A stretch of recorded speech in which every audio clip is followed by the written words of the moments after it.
Muy buenos días. Quiero saludar a todas las I would like to greet all of those people with us today, whether in Chile or different parts of the world. also would like to welcome all the people connected to this event. I would like to announce that this event will be in Spanish and English, and you can select the language using the app that you have in front of you.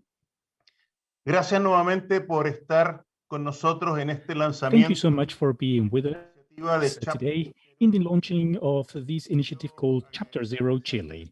I would like to especially thank the Institute of Directors in Chile, EY, as well as the Santiago Stock Exchange for being part of this initiative, which has also the support of the World Economic Forum, and the objective of which is to go deeper into the responsibility of corporate governance regarding climate change and the environmental, social, and economic impact that it has.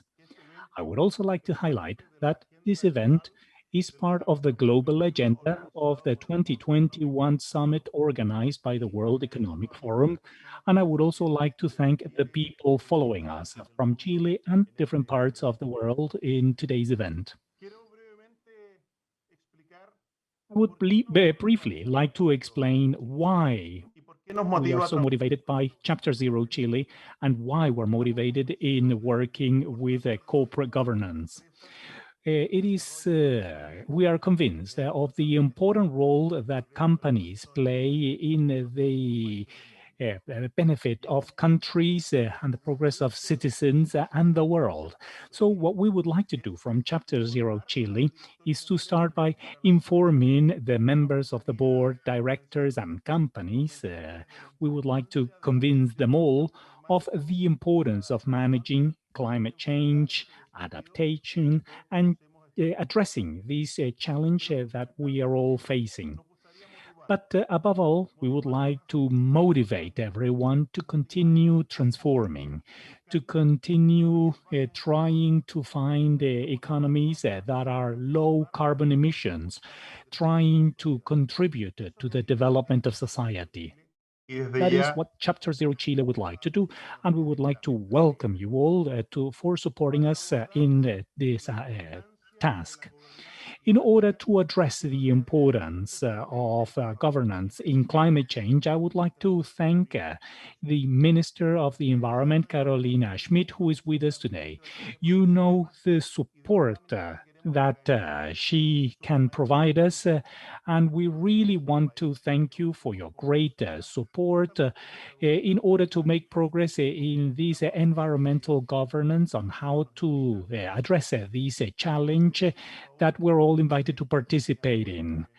I would like for you to inaugurate then Chapter Zero Chile and to motivate us all in starting and adopting this change. It's a pleasure to welcome you, and especially the Institute of Directors, Santiago Stock Exchange, Ernst and Young, and World Economic Forum for the introduction of this Chapter Zero Chile. This is an important initiative of climate governance. Climate change is a reality. Facing it with decisiveness and the concrete measures is an ethical, social, and economic requirement. And I want to make an emphasis here. There is no industry or business that will not be affected by changes it implies, not only mitigation of climate change, but also the need to adapt in order to decrease vulnerabilities given the impacts of global warming. In terms of mitigation and transformation into other energies in the globally means a reduction of about 50% of the greenhouse effect gases, and the other 45% will be a function of the necessary changes to be made in production models and consumption, which means reviewing or revisiting the whole strategy of the business. Okay, can you hear me now?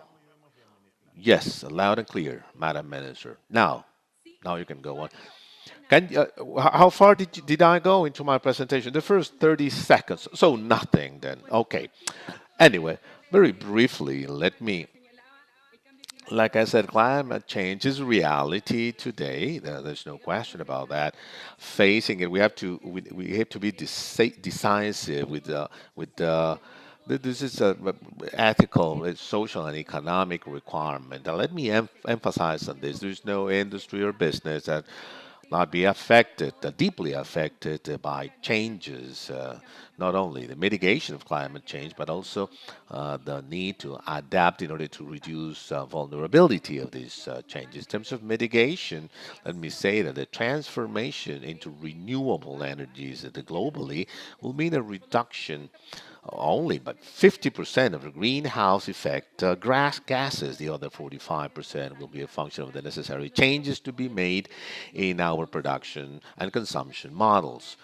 With citizens more aware and scarcer natural resources, and let me emphasize on water, this transformation is the way to do things in order to achieve more circularity of resources, and this will increase. On the other hand, in terms of adaptation to climate change, businesses will have to learn and manage the climate risks they all face in order to decrease vulnerability of their businesses. Otherwise, there will be difficulties in order to fund their businesses, or the uh, the rates will be much higher because of the risks it entitles. We'll see the big global investors are uh, are applying higher rates to those businesses without commitments in order to reduce emissions, or how they will adapt to climate change, how they will protect the water, biodiversity, generation of waste, and the application of circular economy, which plays a major role.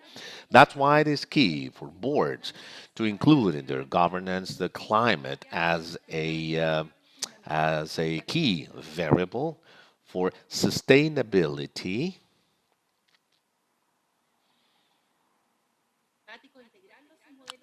by integrating their business models to the financial balance sheets and supply chains. The role of directors for these, it's key for the sustainability of businesses. We know that impact of climate change, we know that this means a huge opportunity for investment, especially in our country, given the natural characteristic that has a possibility of generating clean energies at one of the most efficient costs in the world, and being able to clean all our products, green products we export. Science around the world, it's clear in terms of the global need of reaching carbon neutrality by 2050.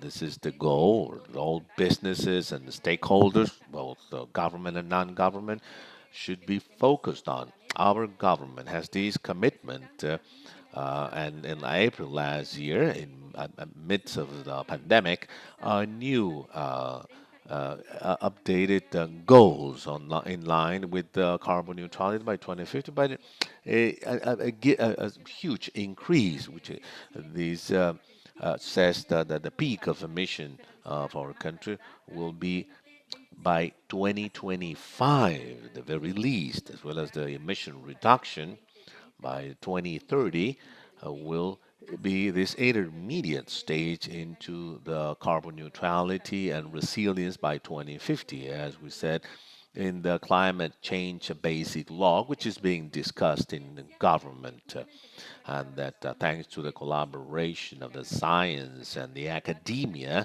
it's being quite successful. This law will allow Chile to have a long-term legal framework far beyond the governments that will affect the private and the public area, with clear guidelines for carbon neutrality and resilience for Chile.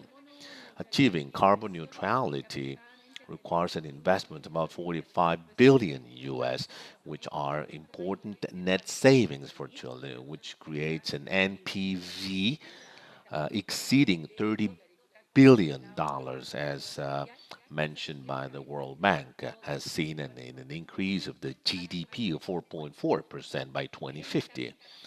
So, into carbon neutrality, we're building this long-term climate strategy in order to have the involvement of the private sector that will set the emission reduction goals by industry in our country, as well as the roadmap for circular economy. That means the application of circular economy throughout the different industries. Both policies will be submitted by Chile at COP26 in Glasgow, and this is a road, a path into this new transformation. Let me emphasize how Chile is committed not only to achieve carbon neutrality, but also to achieve this globally. As a chairperson of COP25, we launched the Alliance of Climate Action to achieve carbon neutrality by 2050. This alliance, with the different campaigns led by our champion of COP25, Gonzalo Munoz, who is here in the session today, and the English champion from COP26. Today has gathered the stakeholders from the state and non-state and the government and non-government under one single goal. Never a global alliance has been addressed like that, and it speaks highly of the relevance of the private sector and investors in order to achieve this important transformation. Today, this alliance, which means 124 countries, over 1,775 companies, 579 universities, and 85 big investors, all of them working towards a common goal, carbon neutrality by 2050, which are part of these alliance with the leading businesses and leading corporations led by Concha y Toro, Aguas Andina in Chile. So the invitation is to have more businesses, more corporations in this transformation. Leaders will build the path into global sustainability as a huge opportunity for our country.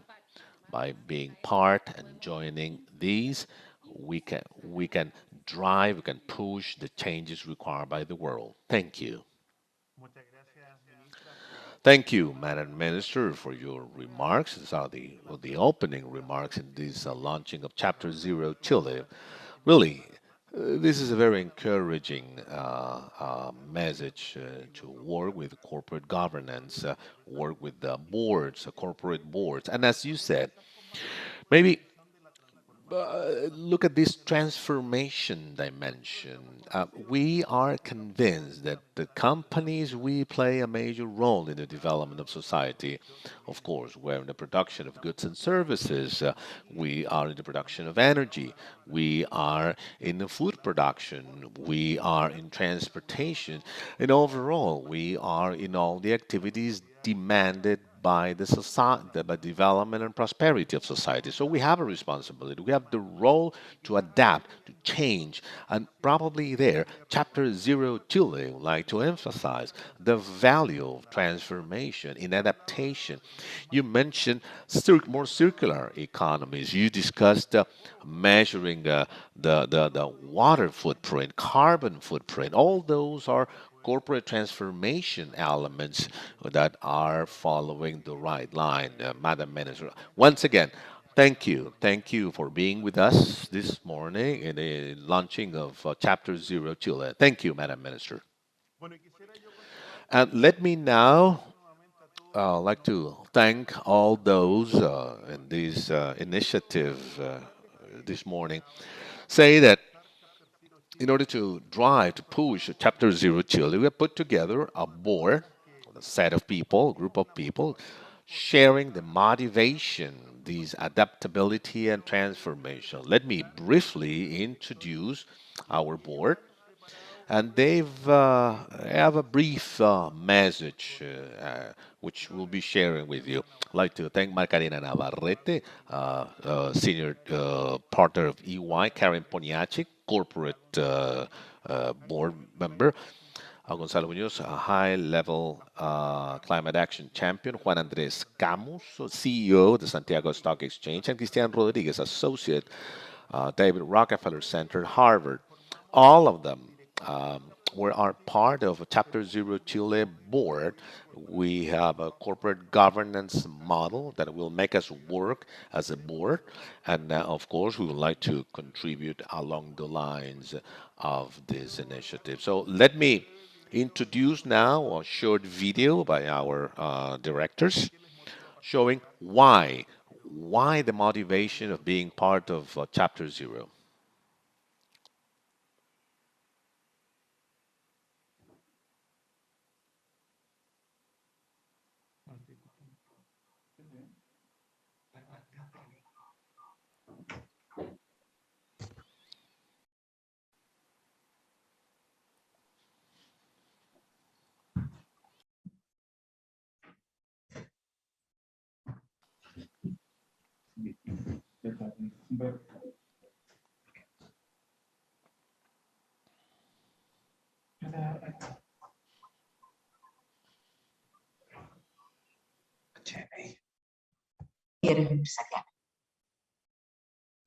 Es relevante que más It directores is important that for more board members, more directors to join because they are making the decisions in the corporations they lead and they have to protect the well-being of the communities they work in.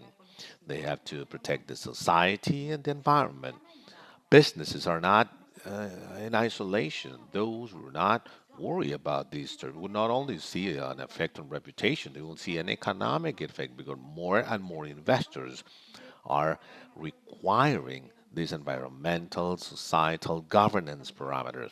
Also, employees and those who want to have the best employees will have to show that we are a business, that we that these type of things are important. If we join our efforts from corporate governance, we can make these changes that will help protecting our planet.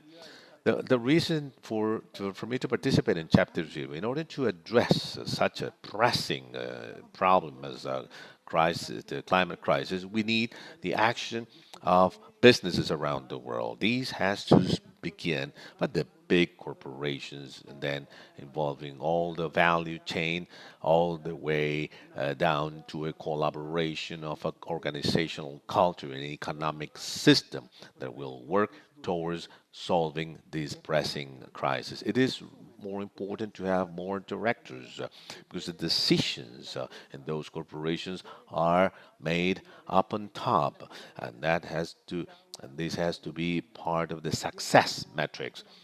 Again, from the largest corporations, so that they can have the whole value chain involved and having the ability to articulate and empower entrepreneurship at all levels, in all industries, everywhere in the world.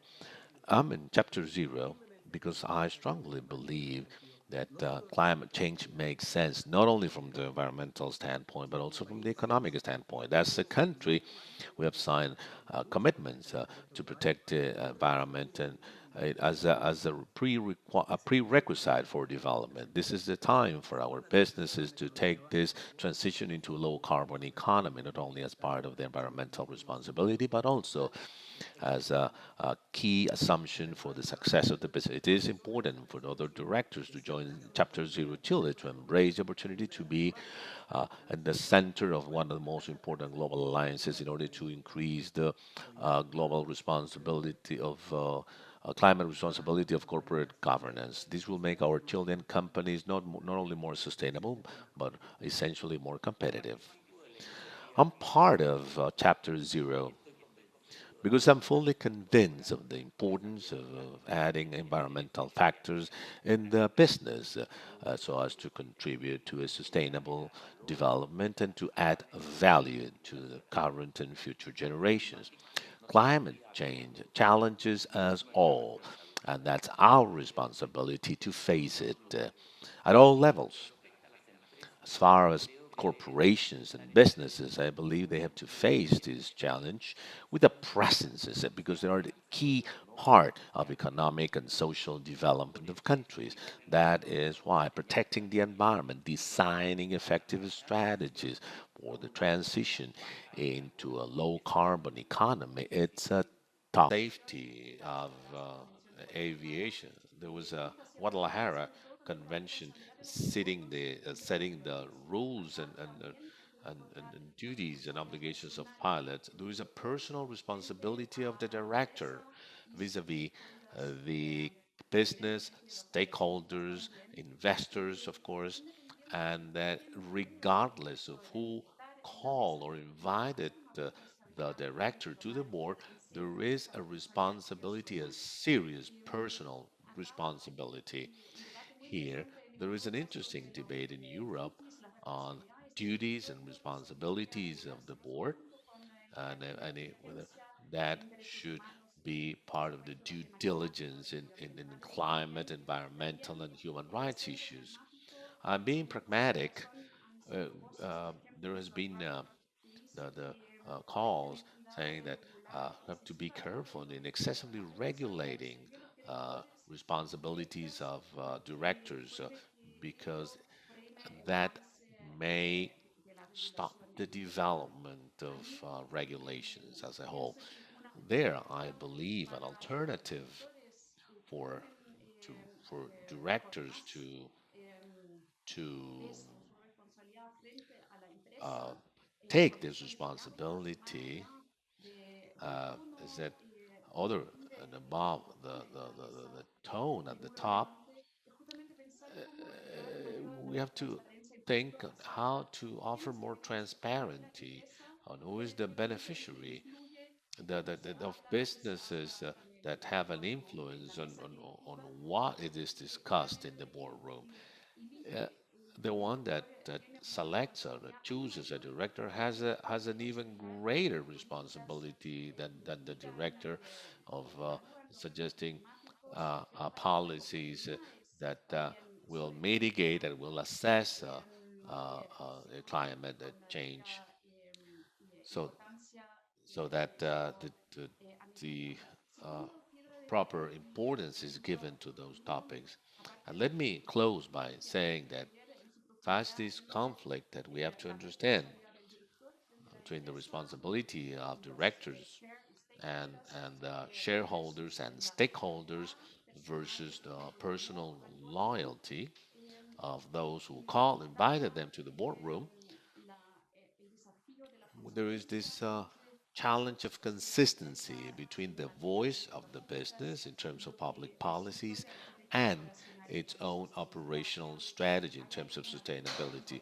There is an important gap there because the businesses uh, do not understand that they have to influence in public policies, that they have to help in the climate dimension, and that causes certain distortion in the debate because the voice of the company, it's powerful, will influence public policy, and if it's not consistency, as mentioned in the World Economic Forum today, if it's if not consistent for a business to say that they have a sustainability, that they face a climate risk, while while in public policies do not embrace these topics. Even before the social uprising, one of the most important associations in Chile listed 23 projects that pose a risk. Those and they to understand the concern, but maybe the business world should say what to do to develop economically while protecting the environment.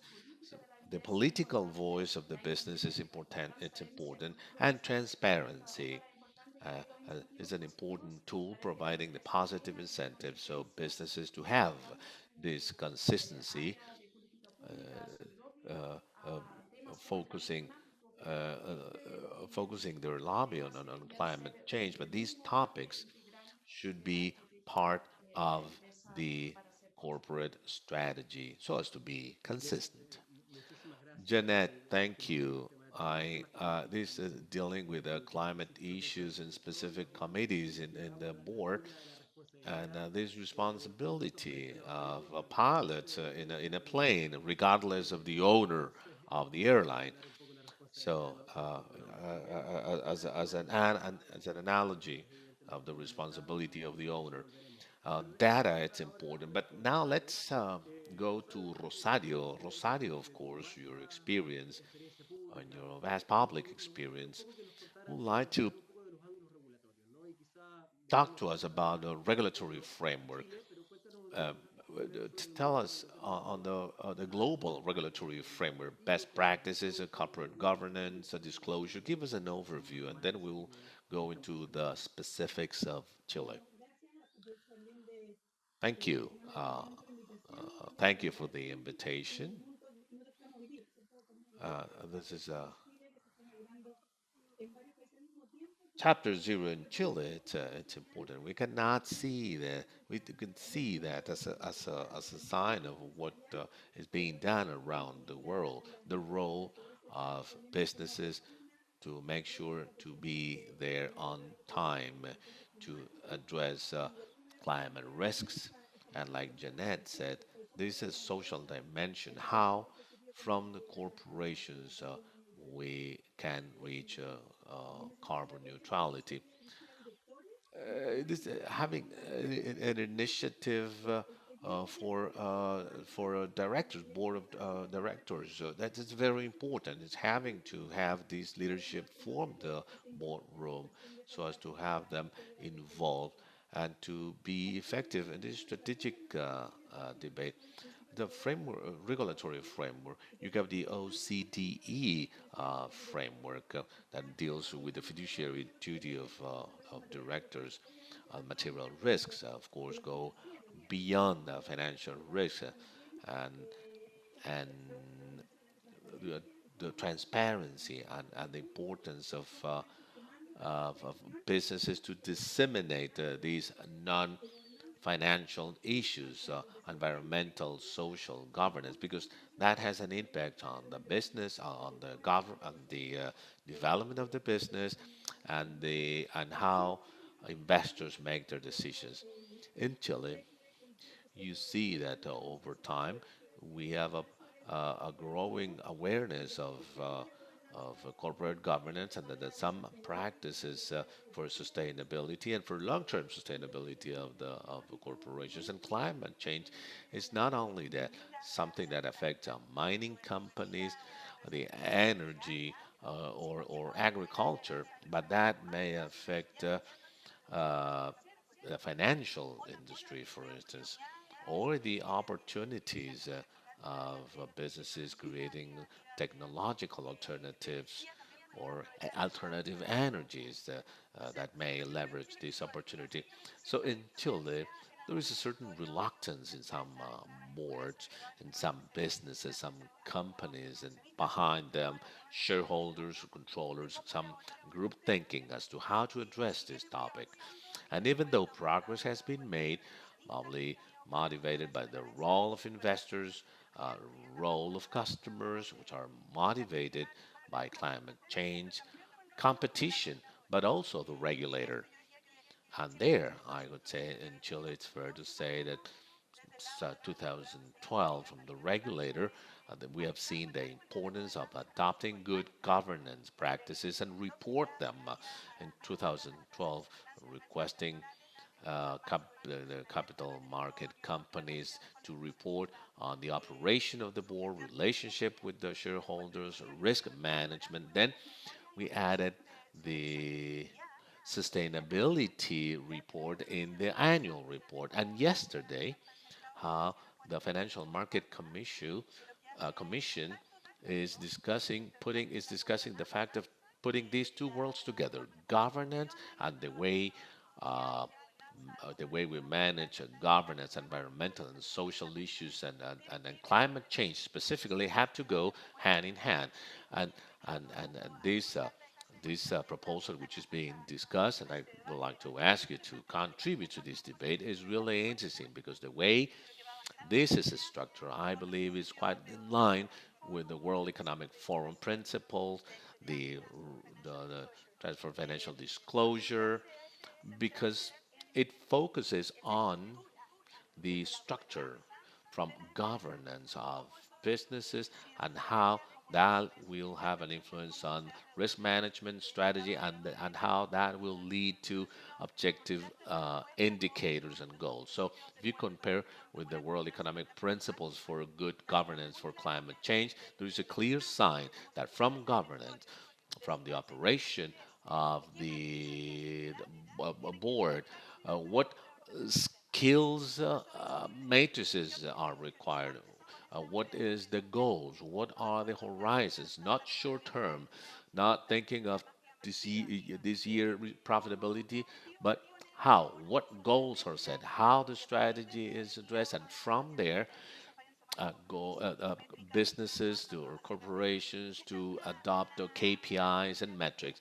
This is a regulation aiming at a mandatory reporting and dissemination obligation, and that puts us in that scenario along with other countries that I would like is quite consistent with World Economic Forum guiding principles, but it acknowledges there is a great variety of standards.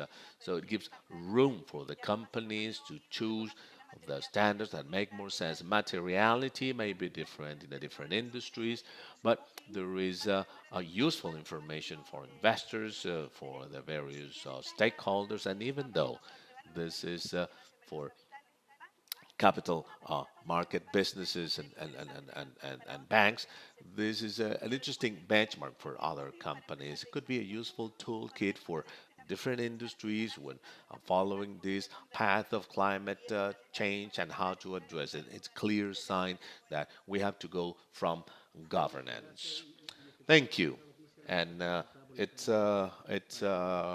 good news as to be online with the World Economic Forum and this development towards a mandatory climate risk reporting.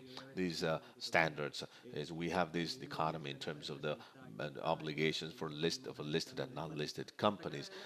Let me say, as you said before, we are part of a global event. We this session is the starting point of more than 24 sessions this week in 13 countries around the world to launch a Chapter Zero as a global initiative.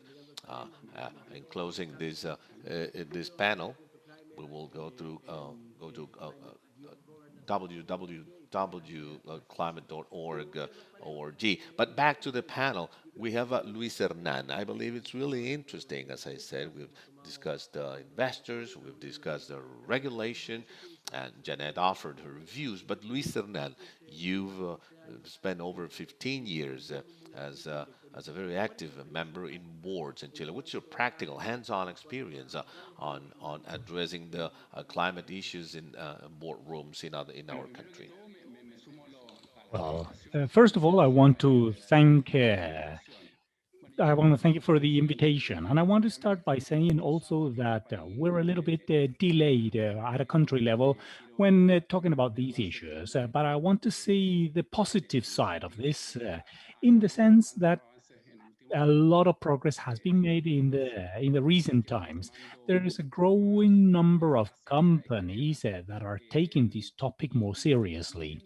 And also, there are several companies that are moving in that direction. So we're going to see also later on what the level of evolution actually is like. But I would like to start by uh, following some slides that I will try and share with you. And let me start by trying to explain the things that I believe work and the things that are not working.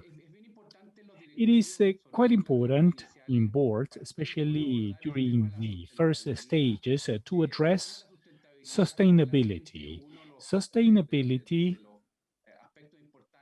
clearly is one of the most important topics when it comes to climate change. But starting with climate change itself is probably not the most appropriate way of addressing this. So I would like to suggest to start addressing this from the point of view of sustainability. The other thing that's also important is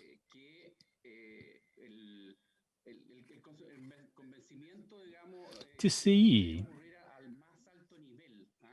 to be fully convinced, that is to say, to start from the top. This starts from the owners, from the shareholders, general managers, board members. And in this sense, it is important to consider these efforts that go beyond just the board, which imply that these efforts that are outside of the board, for example, taking the controllers and to see the experience of companies that can be comparable. For example, in Europe, there are companies that are doing this quite well. And there are certain initiatives also that are private that are very important. Not only thinking that the change can take place at a board meeting. For example, a private meeting with one of the controllers can be a lot more effective than just addressing this issue at the board level. Then the other thing that's also important is to see this from a strategic and financial perspective. Axel, in a presentation that he delivered a few weeks ago, was showing the impact in the value creation in different parts of the world, in different countries, these sustainability approach. And evidence seems to be quite clear. These companies have been more successful in creating value when contrasted against those that haven't.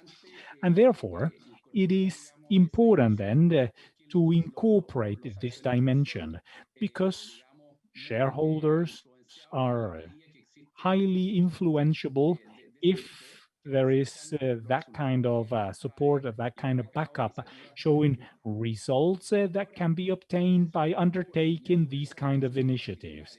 Now, there are particular cases too. The most radical and notable case is the Explora hotels. Many of you probably know, but outside of Chile, they might know. These are hotels in very remote places, San Pedro of Atacama, Easter Island, Torres del Paine. Explora has a very active role played by the controller. They are having quite an active role in the preservation of the places where their hotels are. And this is by not only considering that place itself, but also they have come to quite an agreement, which is Nature Conservancy. This is a non-for-profit organization concerned with the preservation of natural reserves in the world. And it requires a lot of concern regarding climate change. And the decision was made to bring a board member, a director with vast experience on topics related to sustainability. In other sectors, that this topic can also be quite relevant. For example, mining companies, or the case that I have just presented, Explora hotels. But there are also people that have become a little more specialized when it comes to sustainability. Not only, but not necessarily at the same level of bringing someone who's a specialist with 30 years of experience into the board.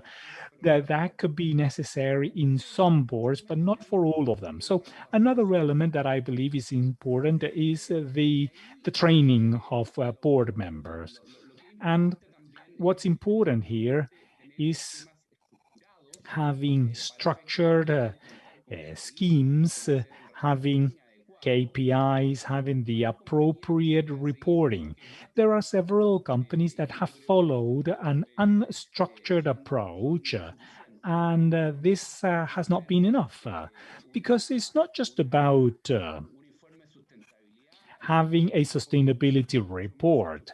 There's a more structured approach that is required that has to rely on KPIs and reporting, not just words, but actions that can be measured, that are measurable, that show a clear roadmap, and that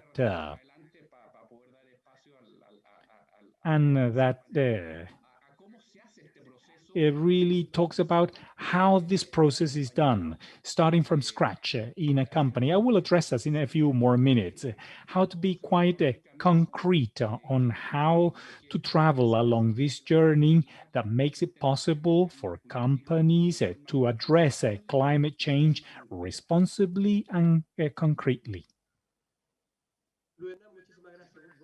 Well, thank you. Thank you so much. I understand that you will be doing this during the second round.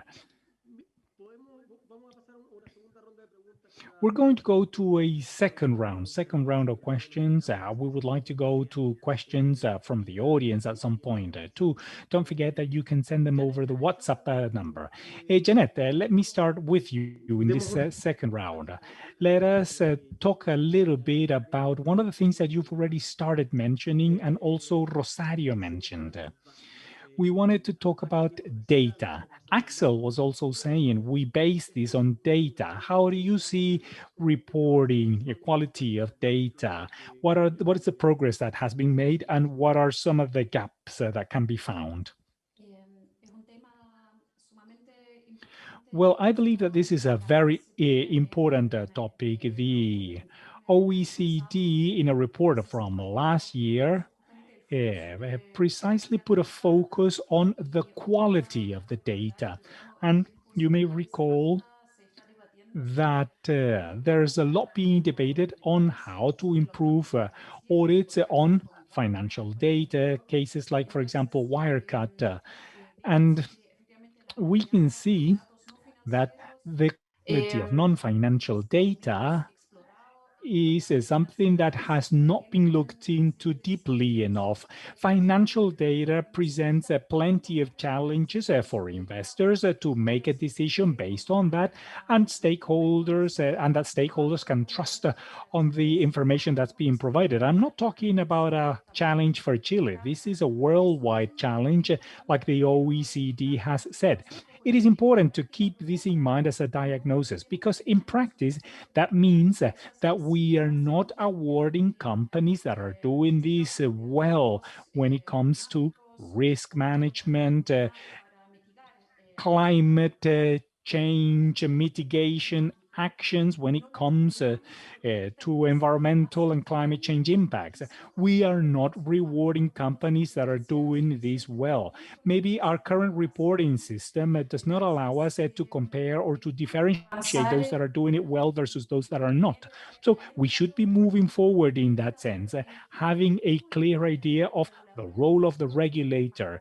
How should the regulator have more competencies, but also more action when it comes to verifying the data, making sure that companies understand that this is quality information provided. These are signals that are given to the market worldwide and in Chile. And as Axel Christensen has said, it is also very important to try and find benchmarking through third parties and making these comparisons more professional, the voice of stakeholders and comparisons to make sure that the data are not just recorded or locked into a spreadsheet that can be edited. No, that there is auditing quality data at the headquarter level to make sure that there are no gaps, no voids, and no, so that the information there does not have mistakes or that cannot be manipulated. Also, we need to look at not only the importance of the data itself, but also access to that data. Europe is moving forward in a data market, not with the idea of trying to replace ESG data providers, but trying to create a minimum common market with more broad access that allows us to compare companies. And that's quite important. The proposal from the World Economic Forum for the governance of climate risks, which is what we're talking about here, has a direct relationship with another proposal from the World Economic Forum that has to do with stakeholder capitalism and how companies can demonstrate their value through common metrics, whether it be financial and pre-financial materiality, like the World Economic Forum states. So it is important to move forward in that direction because transparency of companies through white books, PDF reports is not enough. And it's very difficult to access them. It's hundreds of thousands of documents, and there should be a database with an appropriate format. That means that we should have better access to be able to compare companies, to create the incentives, to provide incentives so that companies do not want to be at the bottom of those rankings. That is to say, a race to the top kind of opening to provide the appropriate incentive to companies. For example, the Santiago Stock Exchange had promoted some 3 years ago, I believe, that the Dow Jones Sustainability Index reports could be compared at a minimum open level for everyone. Progress reports then came up, which is now not is done by Sam, and it's a part of Standards and Poor's. But this proposal that there has to be a minimum transparency in order to be able to compare data that we have access to without any payment is something that was exported by Recosama. They've done this for Asia. They've done this for Europe because the transparency without just selling the information has been very helpful in order to align interest.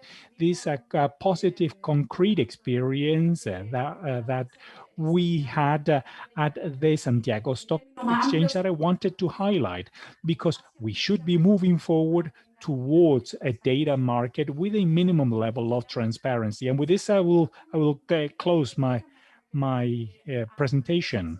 How can we include also companies that are not listed? OECD mentions that large or medium-sized companies are not part of green finance because they don't have the same kind of reporting. They cannot show themselves in benchmark.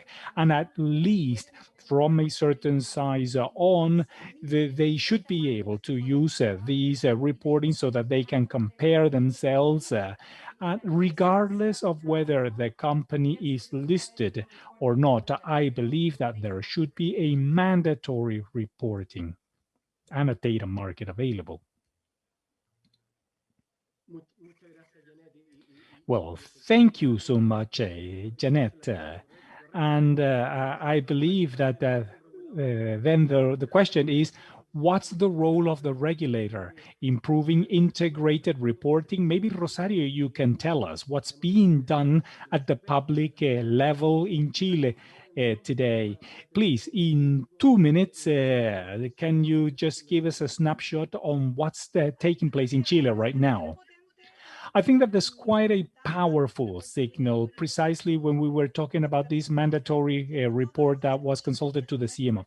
It's not all about disclosure. This is not compliance. This has got to be part of management. That's important for stakeholders, but also investors who want to know how these risks are being managed. What's the resilience company have? What is the sustainability that the companies truly have? That's one thing. On the financial sector, that could be a sector that could also be impacted by climate risk. For example, an insurance company that insures goods against hurricanes, for example. Or maybe we could also think about pension funds funds, investment funds, and banks that manage resources. So not only can they be impacted, for them, these could be important or big opportunities to managing climate risks. I think that there's something that's quite important to talk about here, and that is the role of the financial sector here in Chile as an articulating entity. This is not just about companies or about the government. There has to be coordination and interaction. In 2019, a green table was put together where different entities participated, including Priority. Board members have the fiduciary the obligation to assess the risks of our businesses. And of course, climate change is today as one of the main system-wide risks we face, not only with the physical impact of the extreme events in our facilities, our supply chain, more importantly, in the well-being of our collaborators.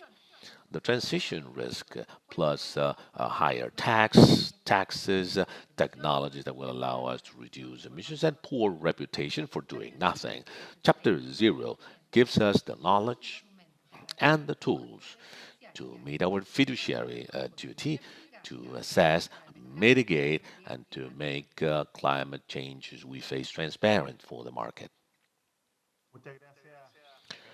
Thank you, Macarena, Karen, Gonzalo, Cristian, and Juan Andres for being part of this initiative, for joining this Chapter Zero Chile board and helping us to see what you mentioned, how we take this climate change or challenge and how we turn that into an adaptability tool. How do we take that million businesses in Chile so that we can change the way we do our business. Some of the directors said, let's start with the big corporations, with their corporate governance. Try to inform them, to convince them, to encourage them to change, to be different in production and execution of our tasks as businesses in the development of the society. We believe there is a future. We believe there is a path. We believe there is a way to change what we have been doing for so long. That's the value. We hope Zero Chile will add to our country. That's the value that working together, collaborating, we expect to offer and have an impact in these major tasks. Let me now close this brief introduction to Chapter Zero Chile. Once again, let me thank everyone in the session. I see lots of people in this session which are motivated by these topics, willing to join, willing to collaborate in this challenge. So thank you all. And next in our agenda for today, in order to better understand and in greater depth how to speed up, how to accelerate this climate action, how to change all our intentions, how to translate our intentions in a reality, in a measurable results. Let me introduce Cristian Rodriguez. As I said, Christian is associate of the David Rockefeller Center in Harvard, and more importantly, he is also a director, he's a board member of Chapter Zero Chile. He will lead the second session. Like we said, we would like to go from theory to practice. We would like to realize things, how to accelerate climate action from corporate governance in our corporations in Chile. So welcome, Christian, and thank you for the continuation of this event. Oh, well, thank you, Claudio. It's a pleasure to greet you all. And as you have said, we're going to now go into this first panel after this Chapter Zero Chile has been inaugurated. So how to go from theory to practice. And for this, we've put together a panel made up of four people that are going to be with us in just a minute. But let me start with a brief introduction. We were lucky enough to have the Minister of the Environment of Chile present with us. And we're also going to be having the climate action champion uh, for COP25, Gonzalo Muñoz, with us today. So we will do the panel in the following way. We're going to, do not forget that you can select the language of your preference. We have the original audio in English or audio in Spanish. And then for the panel, we will go into Spanish. So a warm welcome to our international audience. We're very happy to have you here for this very first panel of the Chapter Zero Chile, recently inaugurated Chapter Zero Chile initiative, From Theory to Practice, How to Accelerate Corporate Climate Action. This session will focus on how to put climate governance initiatives into practice, considering issues such as the role of the board of directors, risk management, regulatory issues, reporting and disclosure, corporate barriers to climate action progress, and investor expectations.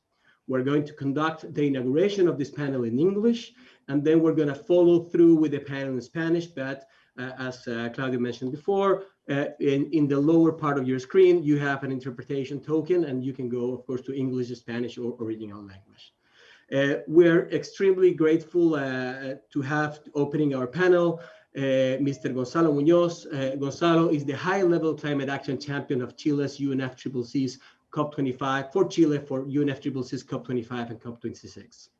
Gonzalo is a business entrepreneur and a social change maker at the forefront of environmental innovation in Chile, who reinvented the country's recycling industry to usher in the future without waste.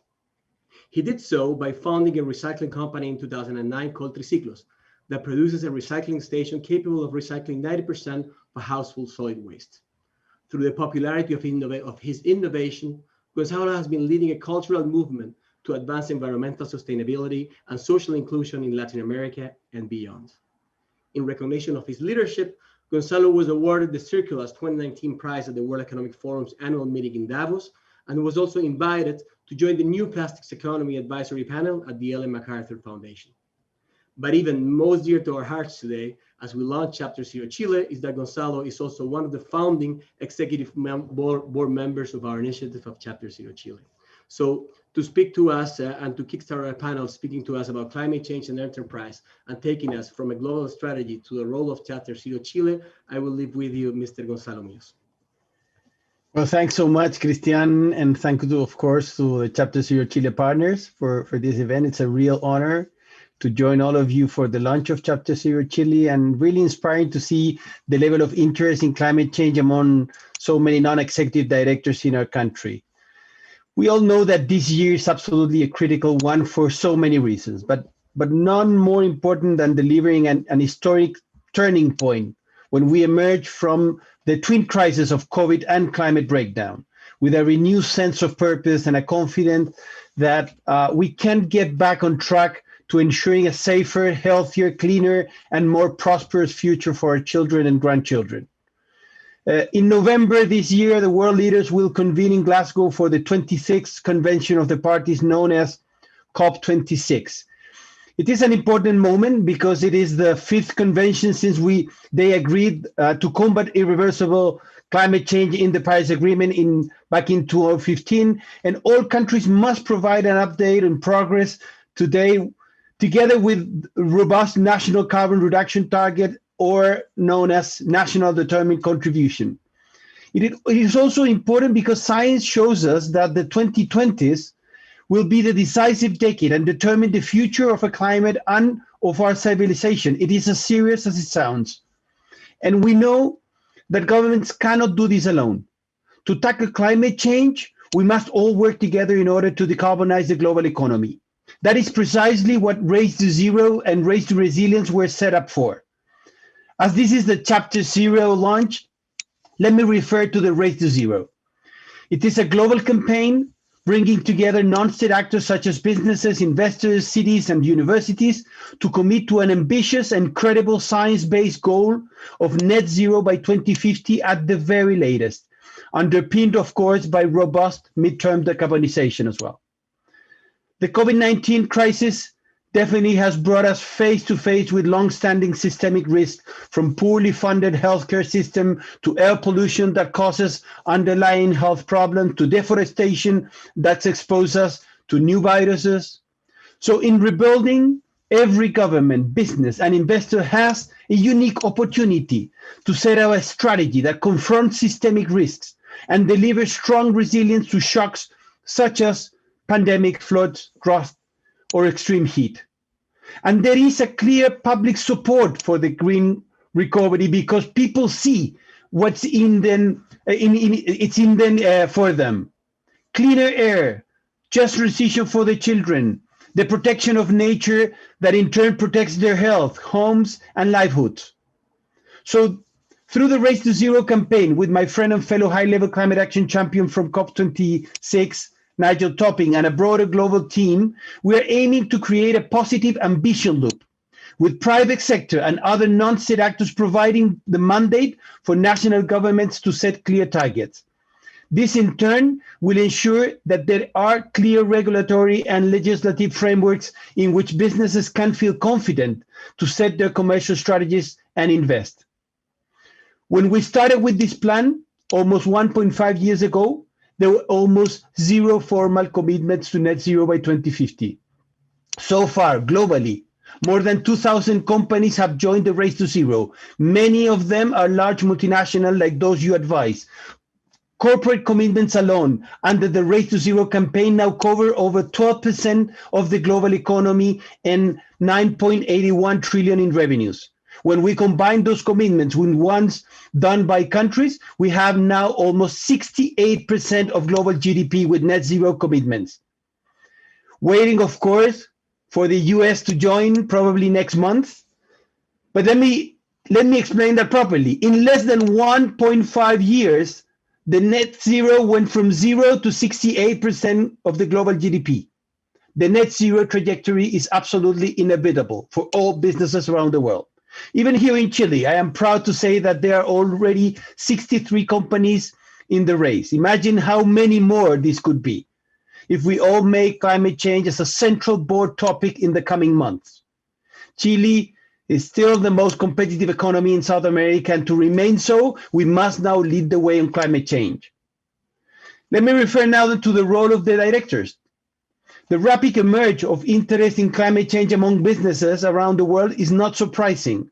Climate change now represents both physical and transition risks, as extreme weather events cause significant business continuity issues, and the pace of changing government policies and investor sentiment gives rise to stranded assets and corporate regulations.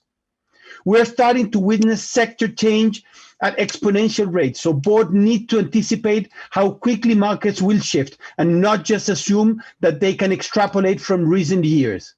Take, for example, the changes we are seeing in the automotive sector with dates for the phase out of the internal combustion engine in several countries and major automotive manufacturers declaring dates for which they will only make electric vehicles.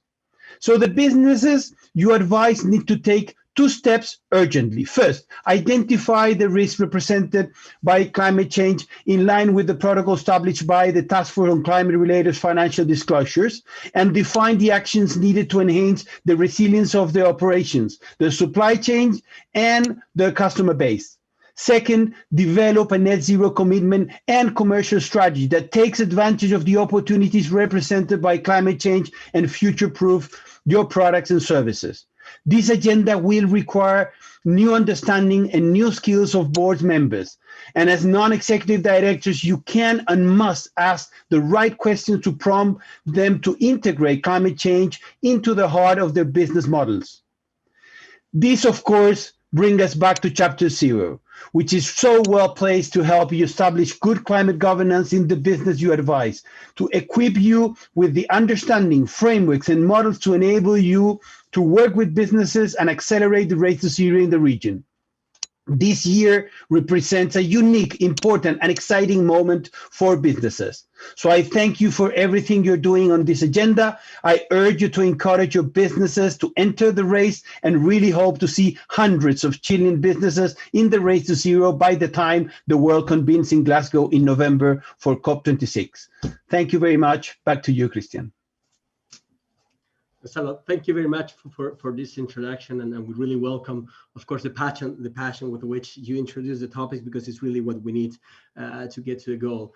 Again, to our international audience, thank you so much for joining us. I think it's very interesting that you're warming up to the inaugural session of the Climate Governance Initiative, which is just about an hour to start in just about an hour more. But now what we're going to do is we're going to switch to a panel. We're going to switch to Spanish, but again, with available translation. Así que agradeciendo a Gonzalo y cambiando al español, pasamos ahora. Well, thank you, Gonzalo. We will now go into the panel. Now, before introducing the panel, I would like to invite you all to send your questions over the WhatsApp number that you can see on your screen. All of these questions will be considered when having the conversation with the members of the panel. Regarding the framework that we are developing this opening with, and also this corporate governance initiative, at 11 o'clock, the first economic forum, global forum of this initiative where Chapter Zero Chile is involved will be launched. You will also be invited to be a part of that conversation, which will be launched from the former VP of the United States, Al Gore. Now, regarding Chile, let me tell you what this initiative is all about. The initiative is to try and get non-executive directors to develop their knowledge on climate change so that they can have a proactive role playing in the boardrooms when addressing climate change issues in their companies. An interdisciplinary approach, opening up new ways. And although many things have been said on how it should be done, there's nothing on how it should actually be done in practical terms.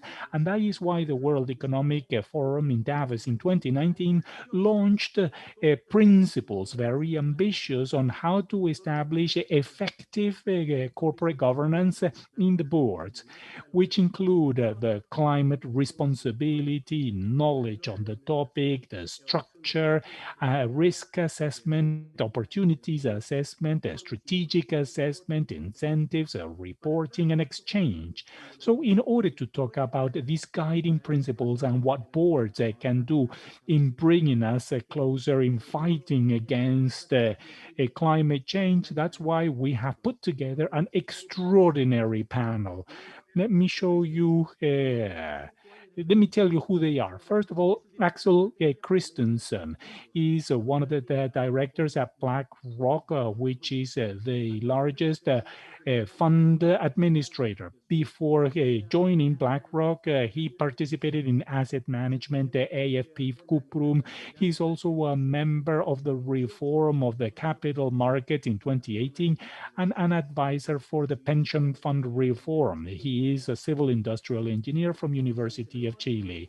Rosario Celedon, he's a consultant and an expert in she is a part as of until November, she was one of the advisors for the finance market and was an advisor to the CMF. She is also a consultant for the Ministry of Finance. She's also is a lawyer in the United States and in Chile. She has a master's from the University of California at Berkeley. Jeanette Fall Wolverstone is between 2017, she was a member of the stock exchanges Santiago and also a part of the consulting commission of the Ministry of Finance. Jeanette is the business administrator from Germany. Luis Hernán Paul is a business director and he is the director of Camanchaca and Parque Arauco. Among the others, he was a partner Fontaine and Paul Consultants and has led over 20 companies. He is a professor of MBAs at the Catholic University in Chile. Luis Hernan is a civil engineer and has an MBA from the MIT. So let us then launch this conversation that we will have for the next 50 minutes. And Axel, then let us start with you. Let's go from the more general to the more particular. I believe that we have, Gonzalo has given us a good umbrella and has given us a good overarching topic, but we want to talk about investors. Now, BlackRock, from BlackRock, we want to know what the perspective of investors are of including sustainability when making business decisions. Why is a climate risk also an investment risk? Investment stewardship, maybe you can talk to us about that. Maybe you can use up 3 or 4 minutes to address this question. Sure, no problem, Christian. Thank you so much for having invited me. I would also like to congratulate you all for this initiative. So in these 3 or 4 minutes, I will try to briefly summarize what is the view that we have of investors. And it's not just any investor. In the case of BlackRock, we can see investors that are looking into the long term. 2/3 of the funds that the customers give us have long-term objectives, pensions,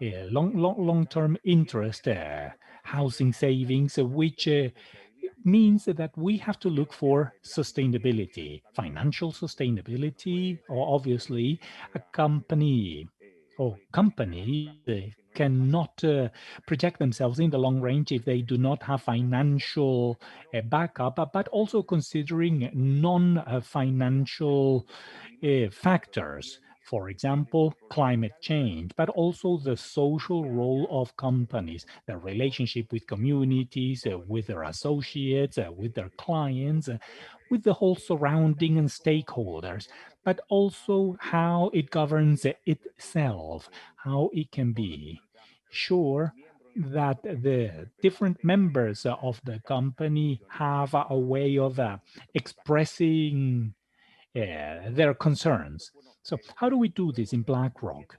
We have been basing on data, realizing that the creation of value is closely related on the way that companies address their challenges, how they face risks, but also one thing that has been mentioned in several opportunities, the type of initiatives, the type of opportunities that these challenges face. Board members have talked about transition towards a net zero objective, which is obviously that's something that's very important. Adapting their processes, being more efficient in the use of energy. They have to be able to communicate these too. But at the same time, this provides interesting opportunities at the company level, but also at the country level. Now, this is extremely important, how to measure this. So the conversation that we have with companies allow us to know what are their plans. First of all, how they're addressing these, what the materiality of those risks are, because we understand that climate change of an industrial company that creates waste is different to that of a service company. So these are things that we need to consider. But also at the same time, in these conversations, we establish very precise objectives, metrics that we can measure and that can be contrasted against third-party measurements. We need to have objectivity. And there's something else that's important to mention. What is the evolution in time like? Oftentimes, we have seen that the first snapshot of a company is not always the very best one. So as an investor, what we are interested in is the evolution. In fact, the data that we've been able to collect on how the market is looking at this, well, we award or we punish, so as to speak, companies that are doing it well or bad, those that are evolving, those that are improving. So it's not just one static snapshot, it's more of an evolution. So it is important that there is a close relationship with companies, that we have close relationship with our companies and knowing what the demands truly are. Establishing dialogue then is a lot more effective than to simply leave things to their own luck. We are stricter though. Recently, or just last week, we communicated what the guiding principles are going to be when we work with boards, yearly board meetings. And we have established the objectives, what their companies' strategies are regarding climate change, and how they will meet the objectives that are part of the countries that in the next decade it is to achieve net zero emissions. Once these plans are known, then we can start contrasting their results and whether they are meeting them or not. And then we, in some cases, vote against the proposals that management is providing if they have not met or if they have not made any progress towards those objectives that are set. And it is important then to consider that long-term investments, which implies having quite an active relationship with the companies, especially when it comes to investment stewardship, which is a full department within BlackRock. Axel, muchísimas gracias. Recogemos especialmente el tema de Thank you, accountability. Axel. This accountability and the study of the over time, the climate responsibility by its own nature, of course, is not a one-off. So, Jeanette, we're talking about these principles of how to establish an efficient climate governance in the board of directors. Janet, could you share with us how do you feel about this idea of trying to establish setting the main guidelines, what are the main constraints, not only the responsibility of board of directors but the owners and controllers. So 3 4 minutes, Jeanette. Thank you, Christian. And let me take the opportunity, like Ax, I'd like to congratulate you for the initiative. I believe it's important to mention uh, the the World Economic Forum is drawing in the governance and corporate governance on climate change with a document containing principles and questions as specific tools helping businesses in the implementation with a holistic approach, a great contribution of the World Economic Forum. I'd like to say that system-wide, holistic view of the World Economic Forum, it's being translated into suggestions that climate issues should be dealt with by specific committees in the boards because the boards sometimes have such a long agendas. So these should require an executive committee, a separate executive committee. There's a recommendation for boards to drive KPIs and goals, transparency on the gaps. Because not everything is perfect, otherwise, the stakeholders will not believe the information they receive. As well as among the suggestions, there is this recommendation of showing some consistency between the strategy of the company uh, at the level of public policies and its internal implementation. So how the goals of the company aligns in terms of climate issues and the lobby or voice of this business. So there's also on the an issue on the materiality. Axel Christensen mentioned the importance of stakeholders understanding and stakeholders, not only investors but also other stakeholders. So it's really important that to consider, especially when we are discussing the risks of washing, of, of, uh, of doing marketing with these topics, of having reliable, dependable data. And let me focus now on two difficulties or barriers which I believe are quite relevant. First, the need of focusing on certain conflicts between responsibility of the board or each board directors versus loyalty, those that invited them to attend this board. So there is a risk of the structures of climate governance that may may maybe demand, but not really in effective manner. With there is group thinking, breaking that group thinking. It's difficult. It has to do with culture. These uh, debates are not always inside the boardroom. And now let me use an analogy on the financial market, banks, fund agencies, insurance company, the Santiago Stock Exchange is part of the Ministry of Finance webpage.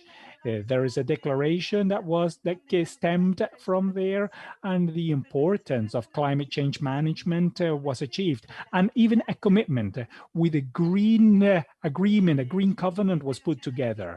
Ministry of Finance is issuing green bonds, including sustainability criteria in the sovereign bonds. We have the CMF also including a strategy for climate change management. The Superintendency of Pensions also providing instructions so that in their investment policy, they can also include a climate change sustainability guidelines so that they promote these topics to be considered. Also, it's very important from the financial sector, we can see how this is moving given the same framework, governance, strategy, risk management, metrics. And we have financial institutions in Chile that are addressing the risk, but that are also looking at the opportunities, how to channel certain resources and how to include this in their credit policies. It's a sectorial approach, but I think that it's interesting to see how that can be extrapolated to other sectors. Very interesting, Rosario. It's very interesting to see how in Chile the regulatory signals are being sent and picked up. It is critical also to have the signals from the investors. So we have one question from the audience, and it's perfect because in your first presentation, you said that we can start looking at the plans, and then someone from the audience is saying, what are the measures that are being taken by BlackRock in Latin America and in Chile? um, well, Christian, as I said before, first, building a dialogue, an ongoing dialogue with companies. One of the metrics we've devised is going into a plan where we can extend this dialogue, having specialists. This is really important because many times, as investors, we might have some conflicts in terms of focus on short-term profitability. There are customers that measured as in terms of next month or next quarter profitability. So we need a group with the freedom to achieve these long-term goals. Specialized teams becoming involved with the businesses, with the corporations. Corporations have these groups, but our goal is go beyond, go to the core of the decision making, the boardroom, uh, to have them to get their buy-in. Uh, this is a professional. I'm an engineer. Uh, engineer will like to say that if not measured, it does not exist. So this is a way to supplement what I've learned from our colleagues. It says that that is true, Axel, but if you don't communicate, it does not exist. So we have to measure, but also to be transparent in what we measure. Probably that's where we can see an impact. Uh, uh, uh, to be vocal in terms of a request on the type of plant. We know um, we know there is a risk that Gonzalo said how important as a planet, not only as an individual or as a corporation, we all have to make an effort to achieve the necessary changes. It's extremely important what it's at stake, and from our standpoint, how to translate that into a company. What are you doing? What's your plan? What are your goals? How are you measuring? How are you communicating? Now, that is not enough. We've come to realize that, and probably we have experience of working with the businesses in Europe and the US after 12 or 18 months. uh, Go back and see what's the progress status. Have been able to achieve the goals they've set? If so, fine. And we go ahead and see not only from the point of view of management, also in terms of risk, climate risk, for instance, but also opportunities. Again, here, many times companies are not only motivated by the stick, but the carrot is also a good motivation. There are important businesses that may be made as a country, because Chile has uh, an advantage in terms of raw materials. Ideally, more than raw materials, we have a value chain in important things such as electromobility. Uh, we aim at electric vehicles rather than traditional combustion engines, and that requires more copper, more lithium, and other goods that Chile can sell. So, as a country and as a company, how do we see that? How to embrace that opportunity? So, taking these need to measurable goals, have them measured. If there are no results, then we can ask these companies and make them to see their need with sometimes controversial actions. Uh, for instance, voting against the proposals of the administration or the controllers in order to show how dissatisfied we are in terms of the achievement of the goals, measuring, but also communicating.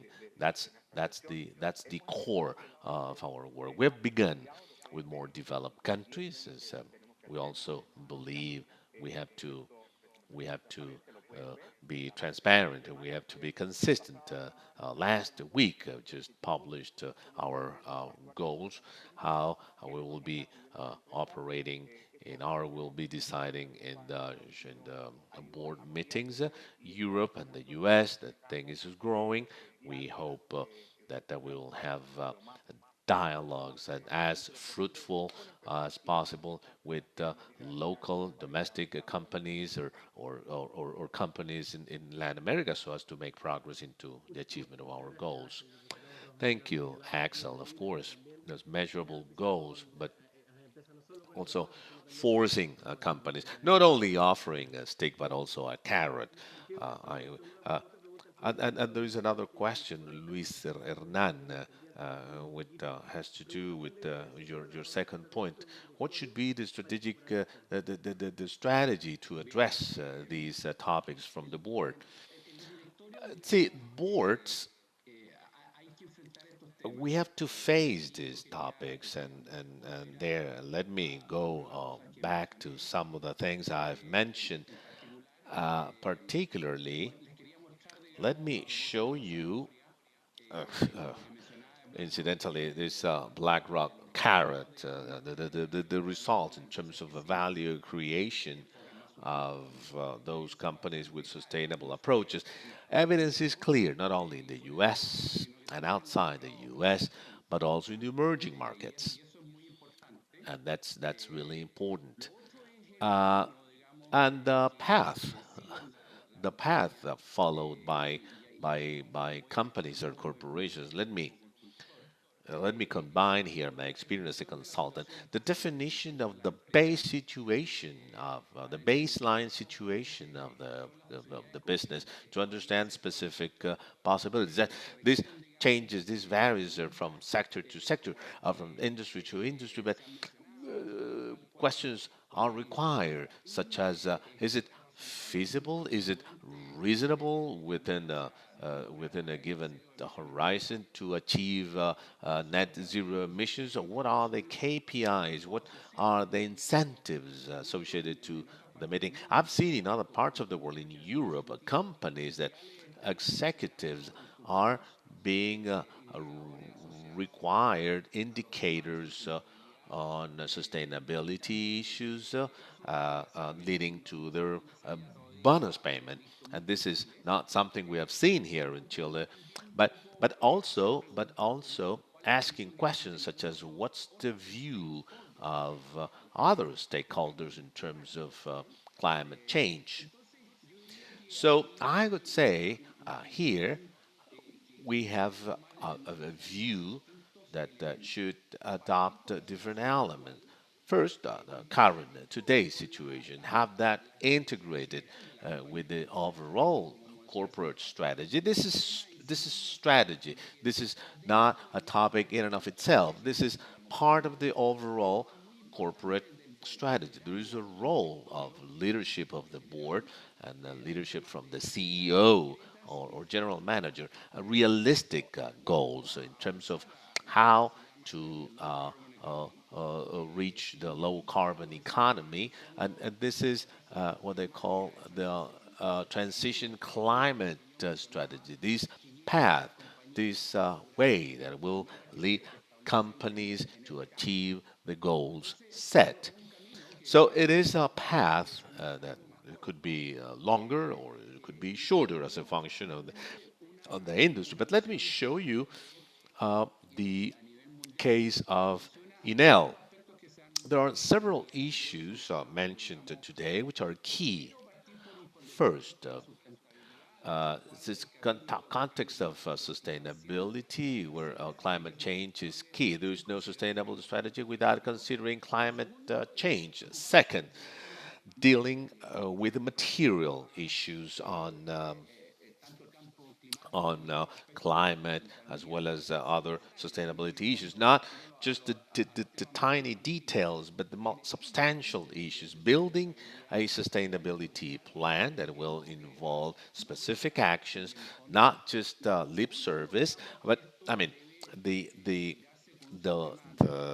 this should be part of a information and data reporting system, which is critical to improve and here we're still gaps and the efforts such as the Financial Market Commission, BlackRock, and other organizations, what they are doing, it's critical. So this is a view of how to translate this into actuality, into the reality of the boardroom. Thank you, Luis Hernan. I have a comment here from the audience. I would like to ask for your opinion, and then I'll have a question for each one of you, so that we can close at 10:45. This is the comment from the point of view of the government, the finances. It would be positive to encourage using rewards such as reduced taxes if they have sustainability, standardizing simple categories for those companies aiming at improving sustainability. Businesses should be categorized in terms of sustainability. That's a key requirement. So I leave that on the table if you want to discuss that. If I would like to hear your inputs. Let me begin. Uh, that reminds me of the World Business Council for Sustainable Development and the overall debate on tax the bad and not the good. Ideally, let's in the tax system, the focus on taxes, on good things, but also on bad things. Of course, that should be a rule for the future. And it's interesting, this comment. I believe countries should be open to discuss the incentives when shown that businesses really manage their climate risks and when they make a contribution to the society. All these are pre-distributive actions that have to remediate less ex post. So these pre-distributive policies are really important for the future. And ideally, we could discuss this in the various countries as to what are the metrics and under what conditions maybe we could reward those successful companies or businesses and maybe penalizing, maybe making those companies not really successful to pay some more. Rosario, I'd like to hear your views on this point of view. Yes, any definition of public policy then requires understanding the value of information, that it has to be reliable.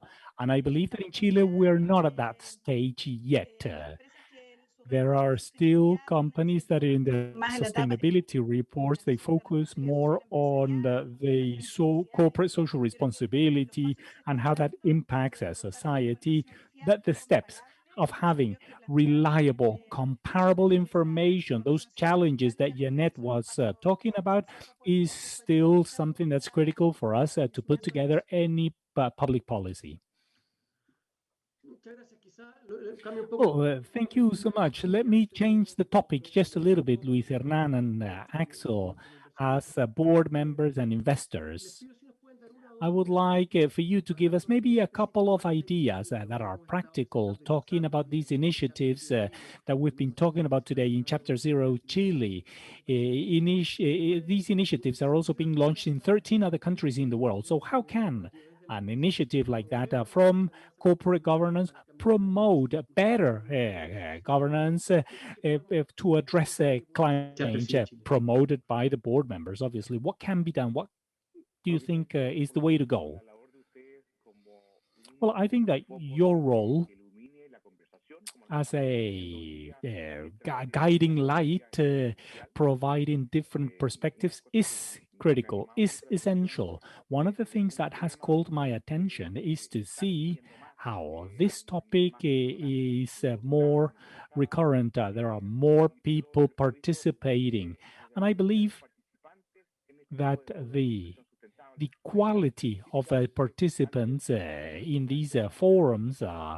In the past, it used to be just the corporate team, the sustainability team, but I can see that there's more participation now by managers, board members.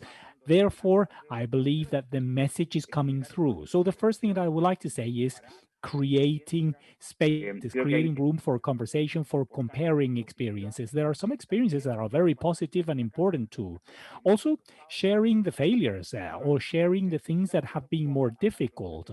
And also going back to the previous question, I believe that from the point of view of investors, we have to provide the evidence, especially the larger companies.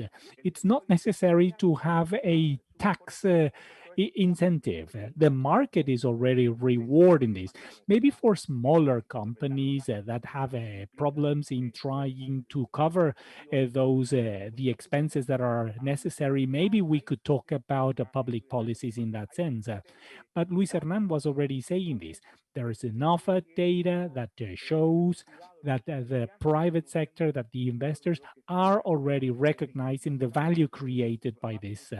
So I think that continue talking about this is good enough for companies to start putting this into the heart of the value creation.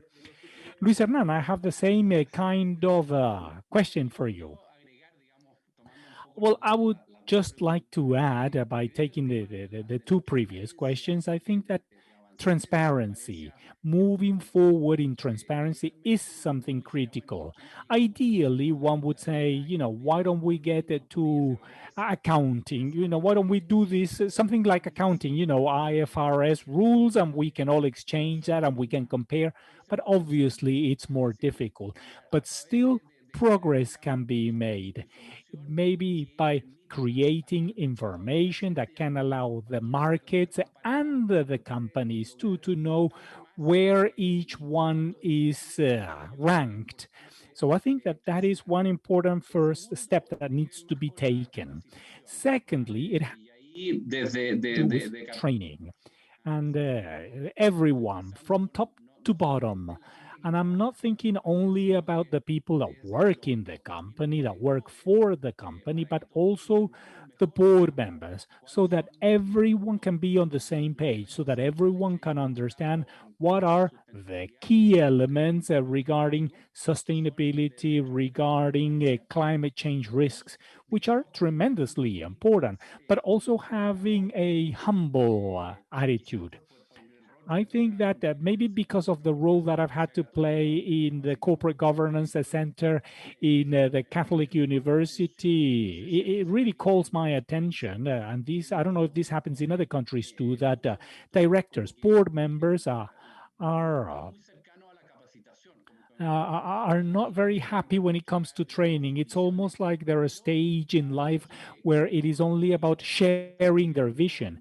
But with the speed that the world is suffering technological changes, I believe that there are topics that we need to be updated on. And this is one good example.